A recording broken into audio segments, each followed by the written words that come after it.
L'Église primitive doit son succès à la place donnée à l'enseignement de la parole, à la prière et à la communion fraternelle.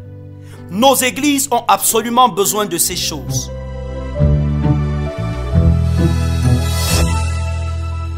Nous nous réjouissons de vous avoir encore avec nous à cet instant pour partager la parole de Dieu autour du breakfast. Celui d'aujourd'hui s'intitule « L'Église selon le cœur de Dieu » et s'inspire de Actes 2, versets 41 à 47, qui dit ceci. « Ceux qui acceptèrent sa parole furent baptisés. Et en ce jour-là, le nombre des disciples s'augmenta d'environ 3000 âmes.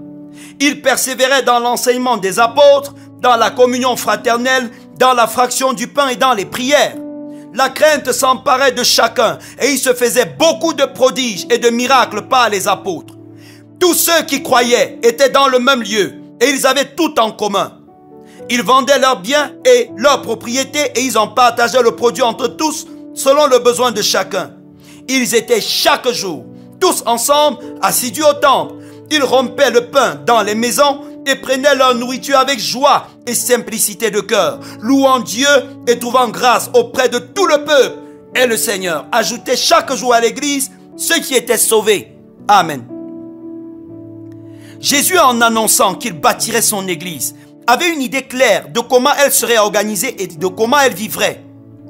Nous pouvons retrouver des traits de l'église selon son cœur dans la vie de l'église qui naquit du premier message prêché par Pierre au jour de la Pentecôte. Elle s'élevait à 3000 membres.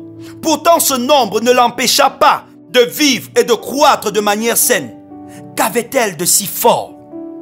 Elle persévérait dans l'enseignement des apôtres.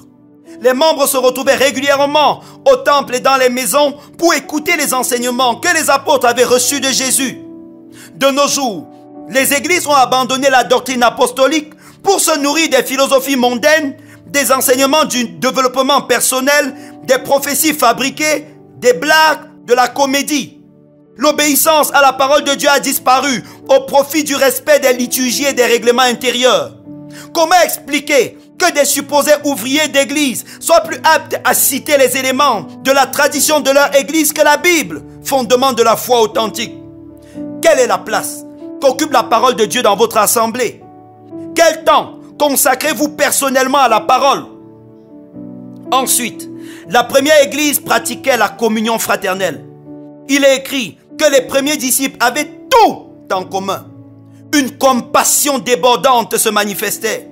Un fidèle pouvait vendre ses biens pour soutenir un frère en difficulté. Les cultes étaient vraiment des rencontres où en plus de la parole, on partageait son repas, ses joies et ses peines. Leurs rencontres n'avaient rien de commun avec les rencontres froides de nos églises où on a de la peine à connaître ou à retenir le nom de celui avec qui on partage le banc. D'ailleurs, l'amour de l'argent a remplacé l'amour des gens. Aussi, les premiers chrétiens persévéraient dans la prière et la louange. Une rencontre où les hommes ne consacrent pas du temps à la prière est une réunion purement sociale qui n'a rien de différent avec les rencontres des tontines mondaines. Dieu était au centre des rencontres et cela se voyait par l'intensité des prières élevées devant le Seigneur. Tous ces éléments avaient pour conséquence que les fidèles grandissaient dans la crainte de Dieu. Dieu opérait des miracles. Les fidèles trouvaient grâce aux yeux des non-croyants. Il n'y avait pas d'indigence parmi eux et l'église croissait en nombre. Si ces éléments étaient présents dans nos églises régulièrement, elles ne seraient certainement pas autant moribondes comme nous le voyons. Amen. Prions ensemble. Dites merci à Dieu pour ce message.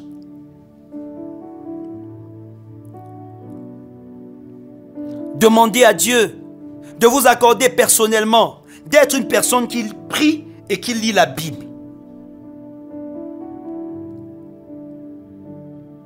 Demandez à Dieu de faire mourir tout ego. Demandez-lui d'ôter en vous tous ces projets égocentriques, cette convoitise, ce désir de tout posséder qui vous empêche de partager avec joie et avec les frères. Priez pour votre assemblée. Prenez du temps pour prier pour votre assemblée. Demandez à Dieu de recentrer sa parole au cœur des activités de votre assemblée. Demandez à Dieu de visiter votre communauté par un amour particulier qui donnera aux frères et sœurs de cette assemblée davantage de s'aimer et de se soutenir. Demandez au Seigneur dans sa grâce de relâcher le feu de la prière sur votre assemblée et d'anéantir toutes les attaques à la vie de prière dans votre assemblée. Que tout agent de Satan qui avait pour mission de polluer l'atmosphère et d'empêcher que les gens prient librement dans votre communauté soit lié au nom de Jésus. Je prie que l'Esprit du Seigneur restaure votre vie de prière et votre intimité avec Dieu. Je prie que la main de Dieu soit étendue sur vous en ce moment et vous fasse du bien. Amen. Profitez après avoir écouté ce message pour le partager avec quelques personnes qui fréquentent la même assemblée que vous. Et après, prenez un moment pour échanger avec ce frère pour voir ce que vous pouvez faire ensemble pour prier afin que votre communauté ressemble à l'église des premiers siècles. Que Dieu vous bénisse abondamment. Amen.